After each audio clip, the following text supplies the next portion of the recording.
The news at 5 starts right now. Good evening. Thanks so much for joining us. I'm Anusha Rasta. And I'm Terry McSweeney. An extremely tense scene in San Francisco this afternoon. A free speech rally organized by a group of conservative activists turns violent. Our Sky Ranger was overhead during the rally as counter-protesters showed up in big numbers. You can see police were on hand, but as NBC Bay Area's Pete Suratos shows us, an altercation before the rally even started escalated things fairly quickly. This is video of Philip Anderson, one of the organizers of today's free speech rally in San Francisco, getting hit in the mouth by a counter-protester. He and another man scrambling to safety over a barricade. It doesn't hurt, but I'll tell you what, I'm gonna have to see a dentist. Anderson doesn't live in California, but he flew here and put together this event in San Francisco's UN Plaza, calling it a free speech rally in protest. One of the targets was Twitter, who organizers claim is censoring conservative views. A very small group came out to support Anderson. They identify as supporters of President Donald Trump and post their conservative views on social media.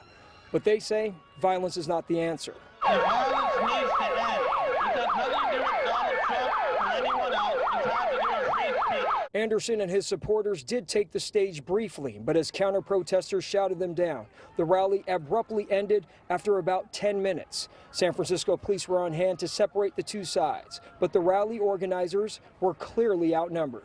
We don't need those people in San Francisco. We don't need a new fascist movement in this country. What we need is working class solidarity against that kind of rhetoric, which is divisive and which pits the working class against one another. In San Francisco, Pete Suratos, NBC Bay Area News. About 2 hours before that protest we just showed you, hundreds of women marched through San Francisco streets. Who's here because it's your body, so it should be your choice?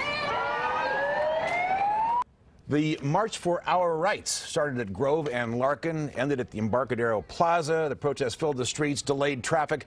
A lot of issues on display. You can see from the signs, from the confirmation of Supreme Court nominee Judge Amy Coney Barrett to the Black Lives Matter movement. Some came from out of town to be a part of it. Because it feels like we're going backwards in a lot of really key important issues. And as a woman and as just a voter and a citizen of this United States of America, I feel as though we're divided and we're losing things that make us have human rights. I'm here to support all the women here because I just feel like they deserve the rights where everybody else has the right. The protest comes after a contentious week on Capitol Hill over the confirmation hearings of Judge Barrett. Many at the march see her appointment as a direct threat to central issues of the women's rights movement.